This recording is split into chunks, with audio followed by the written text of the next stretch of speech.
I suppose you could call it the realm of my consciousness. I'm someone who no longer exists in the real world, after all. It's nothing. I still have enough strength to play the part of a good host. I've always hoped that I'd get the chance to talk to you like this, and now, the time has finally arrived.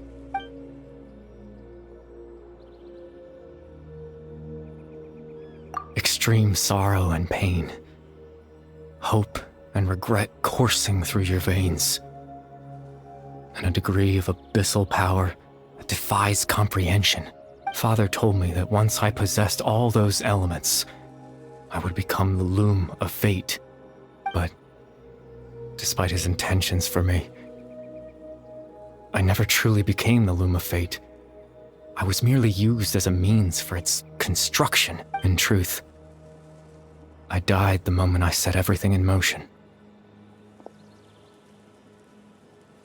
The person you see before you now is nothing but a remnant of consciousness left over within the Loom of Fate. As for your question, the Loom of Fate is a device capable of weaving ley lines. In its primitive form, it can only be used to create and implant memories. But, as more of it is completed, its power becomes stronger and stronger, until finally, it has the power to weave real ley lines of its own. Once fully completed, the moment it gains the power to weave ley lines, it loses the lower-level ability to influence memories, but it also becomes a tool that can change the entire world. Yes, I have the ability to control the Loom in its semi-completed form. I suppose you can think of it as a form of compensation. After all, its existence cost me my life.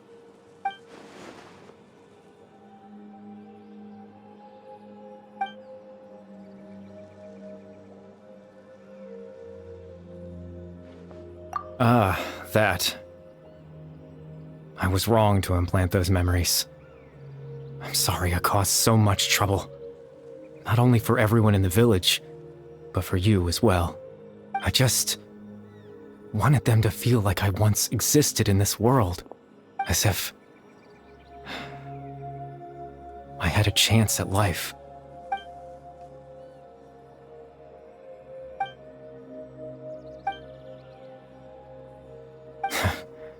I know what you must be thinking. Why would I do something so meaningless? But I just couldn't accept it. I had to know what it would be like if I had my own life. What Chief Amadia, Baram, Granny Jahiyat, Atosa. What would it be like if I could live alongside them? No cataclysm, no curse. Just a quiet... I was curious, so I selfishly tried to have my own life. Even if that meant piecing together the version of myself that could have been. One memory at a time. I know it sounds stupid. After all, my life ended a long time ago. Any chance at living was stripped away from me when I was 8 years old. My consciousness left to mature in an illusory world of nothingness. Even the form you see before you was nothing but an invention based on my father's appearance. An imagined version of what I would look like if I had the chance to grow up.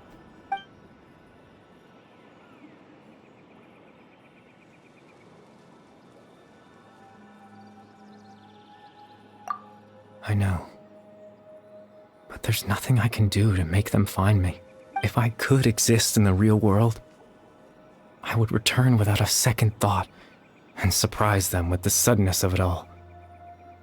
But, well, that's not possible for me.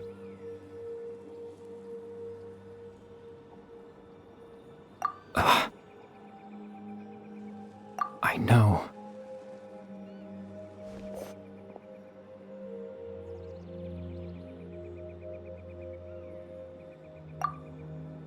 Captain Dainsleif.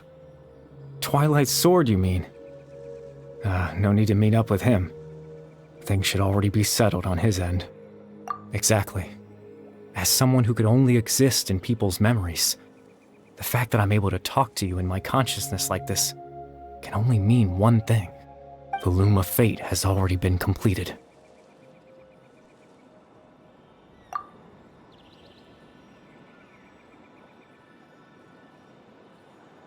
No need to worry about Captain Dainsleif. He's absolutely fine.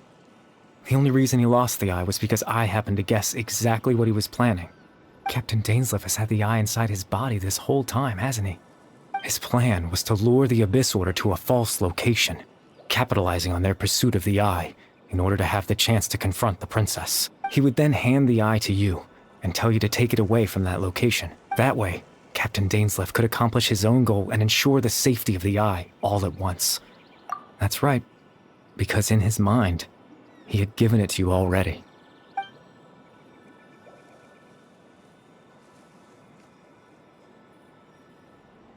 Before you two entered that false location. Traveler, wait.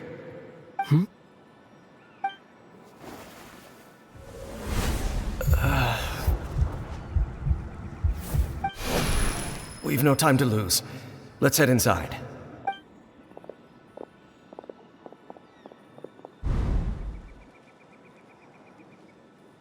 That was when I implanted the memory of him handing you the eye. Given the tense situation at that time, Captain Dainsleif failed to notice anything out of the ordinary, and took that memory to be real. I'm sorry, Traveler, but I needed the Loom of Fate to be completed.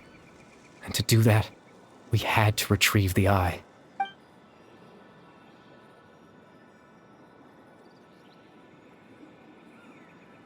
I promise I'm not trying to conceal anything from you, but I truly have no idea what the princess is planning. Tevat's ley line system is deeply entrenched in the planet. Creating new ley lines can neither replace nor extend the ones that already exist. In the face of everything they could be planning, I fear I'm too insignificant to even get a glimpse of the bigger picture. In any case, I had my own use for the Loom of Fate, and my goal, at least, has been achieved. You remember my father, don't you? Clotar Alberic. I believe you saw him in your sibling's memory, after he used the power of the Abyss to restore consciousness to my hilichurl form. I suffered from an indescribable level of mental anguish. To comfort me, my father told me a story, that this was a fairy tale world where I had to take on the form of a little monster. That story managed to dispel my fears, even if just for a moment. My goal was simple: to use the Loom of Fate in its near-completed form, when its ability to create memories was at its strongest, to implant a specific memory into the minds of the hilichurls. In that memory, I would tell them a story, just like my father did for me. It was a story of fairy tales and love. But more than anything, it was the story of us.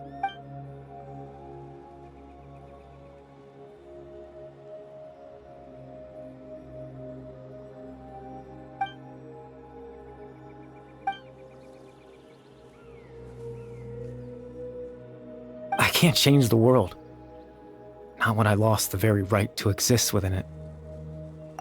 All that's left of my existence is a wisp of residual consciousness tied to the Loom of Fate. In truth, that trace of my consciousness should have dissipated long ago. But now, the bedtime story is finished. And it's finally time to rest.